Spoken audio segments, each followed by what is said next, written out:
Sales at the Courier Journal. He's an energetic guy. You're going to love him. You're going to be blessed that you were here this morning to hear from him. And he does these rise and grind Facebook posts that you should really check out. Really good, energizing things. But he's married. He has 2 young boys. He serves in our community. He's a football coach, youth football coach. Love him already for that. And he still finds time to work out over at right down the street at Iron Tribe, and he's a part of our community here at Northeast. That's why I'm excited that he's going to talk to us about family balance. So church, let's welcome Chad Smith.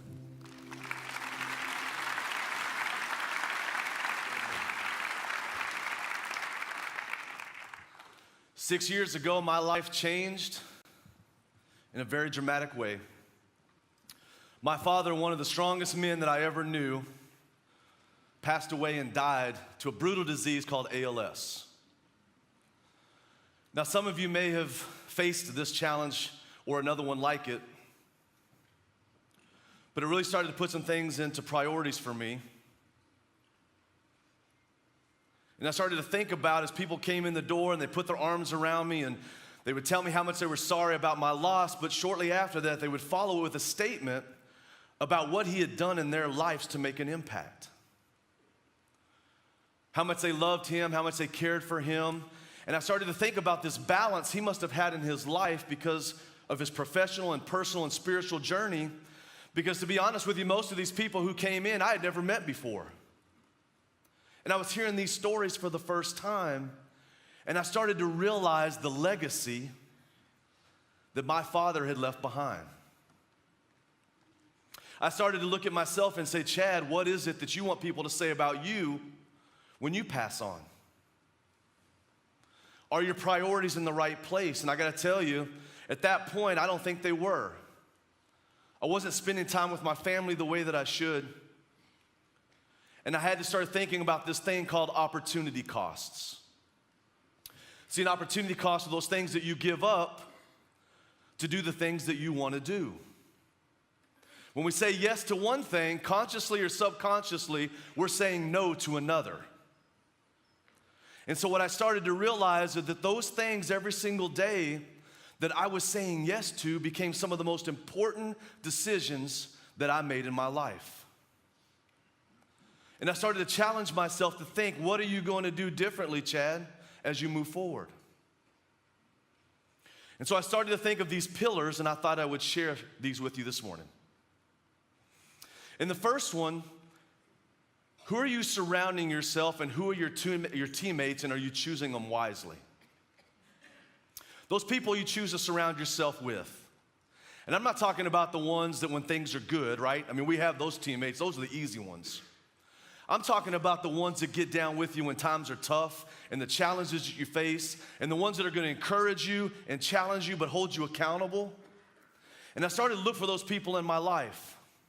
In my business life, I started to get involved with different boards. And I served on Leadership Louisville and Junior Achievement and the Kentucky Derby Festival and started to meet some really incredible people that were making a difference in our communities. And then I looked at my personal life and my physical life and I said, I want to get involved with Iron Tribe Fitness.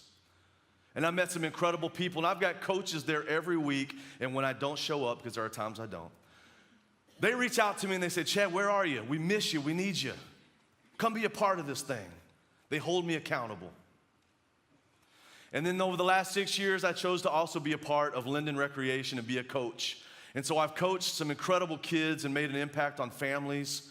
And I've met some people that have changed my life and that I will be able to carry with me as I move forward. But what really I had to focus in on and really remember were the most important teammates in my life were my family. And I had to start making the decisions to say yes for those things. The second pillar was a focus on you gotta get back in the game. Now, I played college football, and I had a coach that would always challenge us with this concept of the big eye in the sky don't lie. And it's a pretty simple concept. Really what it is that every game and every practice there is a video camera that catches everything that happens on the field.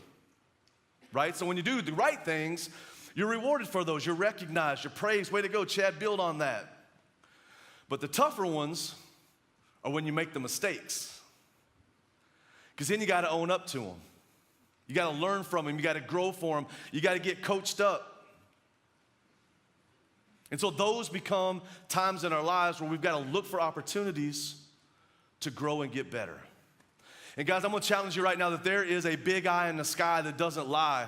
And God has laid out an incredible plan for us that if we balance our lives and we focus on the relationships that mean the most, you can have a very incredible, fulfilling life. And then the third pillar, know what you're playing for. 3 years ago, I had the privilege to meet Peyton Manning. Peyton had just come off a championship, MVP, incredible season, and we sat there at dinner, and he took off his Super Bowl ring, and he passed it around, and we all started talking about the experiences that he had throughout his career and all the MVPs. But you could tell that through the conversation, he was very disengaged because in most cases, we had not lived those experiences with him. And it wasn't until another couple at the table looked over and said, Peyton, I understand that you just had twins. The Smiths have twins. And at that moment, he took his fork and he put it down, and he looked up and he made direct eye contact with me. And he said, really? And for the next few minutes, we talked about some of the most important trophies in his life. His kids. And it made me think about what are the most important things in our lives, those trophies that we're trying to collect, because it's not the rings, it's not all the recognition, it's not the trips. What it is, those little small things in our life that we collect that are most important. My family, every single morning, I have a ritual now. And so my kids, when they're getting ready to go to school, I say, go see your mom, remind her how much you love her, and tell her that she's the best mom in the world. And we do it every single morning. And as soon as they're done with that, they come running, they get in the car, and I make it a priority every morning to take my kids to school, because those are the most important 20 or 30 minutes that I can have every single day. And on that ride, there may be times we don't talk about anything, or we may talk about everything. But that's my time. No distractions. And when they get out of the car and they walk up to the school, and as they're exiting, I get a chance to look at both of them and say, son, I love you.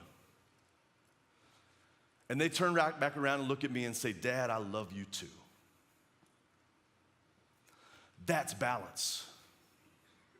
Those are the trophies I want in my life. So I want you to just challenge you to think about those things.